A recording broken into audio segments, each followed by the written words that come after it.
Gerakan pemberontakan yang dilakukan oleh PKI mengincar perwira tinggi TNI Angkatan Darat Indonesia. Gerakan ini memiliki tujuan untuk menggulingkan pemerintah Presiden Soekarno.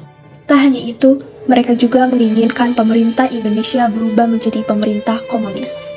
Peristiwa kematian Gerakan 30 September mencoba untuk menculik 7 anggota staf umum Angkatan Darat. Sebuah tim dari sekitar 200 orang mengepung rumah Jenderal Ahmad Yani di Jalan Latuhari nomor 6 di pinggiran Jakarta Menteng, Jakarta Pusat. Biasanya Jenderal Ahmad Yani memiliki 11 tentara untuk mencegah rumahnya.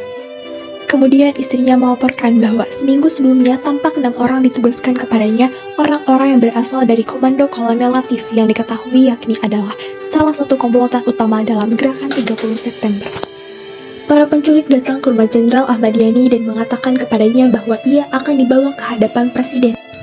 Ia meminta waktu untuk mandi dan berganti pakaian. Ketika penculik menolak, ia menjadi marah, menampar salah satu prajurit penculik dan mencoba untuk menutup pintu depan rumahnya. Salah satu penculik kemudian melepaskan tembakan sentak membunuhnya secara spontan. Tubuhnya dibawa ke lubang buaya di pinggiran Jakarta dan bersama-sama dengan orang-orang dari jenderal yang dibunuh lainnya disembunyikan di sebuah sumur bekas. Tubuh Jenderal Ahmad Yani dan orang-orang korban lainnya diangkat pada tanggal 4 Oktober dan semua diberi pemakaman kenegaraan. Pada hari berikutnya, sebelum dimakamkan di Taman Makam Pahlawan di Kalibata, pada hari yang sama dan rekan-rekannya resmi dinyatakan sebagai pahlawan revolusi dengan keputusan Presiden.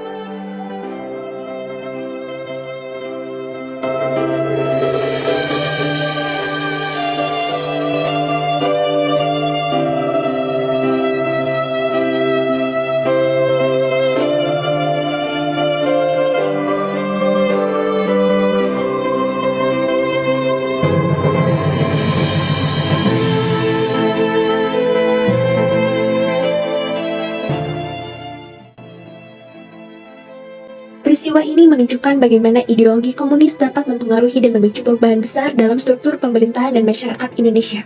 Peristiwa G30 SPKI melibatkan keterlibatan yang intensif antara partai politik dan militer menunjukkan bagaimana kedudukan elemen tersebut dapat berinteraksi dan mempengaruhi kekuasaan. Peristiwa ini juga menunjukkan bagaimana peristiwa lokal dapat dipengaruhi oleh dinamika internasional, seperti kegiatan komunis internasional. Peristiwa ini memiliki dampak yang signifikan terhadap struktur sosial dan politik Indonesia, termasuk pembunuhan perwira tinggi militer dan perubahan dalam pemerintahan. Peristiwa G30 SPKI diingat sebagai peringatan tentang pentingnya menjaga stabilitas dan keamanan negara serta menghindari kekerasan politik. Peristiwa G30 SPKI ini terjadi pada tanggal 30 September hingga 1 Oktober 1965. Lubang buaya Cimentuk di sini terdapat 3 lubang berbentuk persegi yang dahulu menjadi tempat pembuangan para korban usai dibantai. Lubang yang berukuran paling besar diketahui berisi 62 jasad. Momentum Pancasila Sakti. Lokasi ini juga dikenal sebagai Lubang Buaya dan merupakan tempat peringatan korban G30 SPKI. Museum Jenderal Besar A.H. Nasution sebagai salah satu saksi peristiwa ini. Museum Sasmita Loka Ahmad Yani, tempat edukasi mengenang para korban dalam peristiwa kelam ini.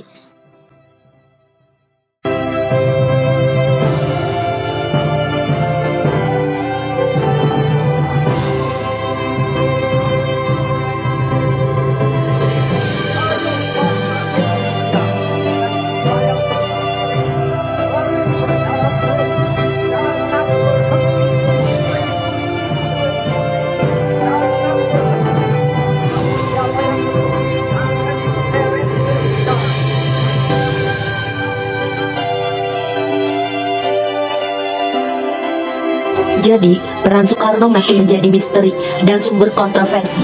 Beberapa sumber menganggapnya sebagai dalang utama.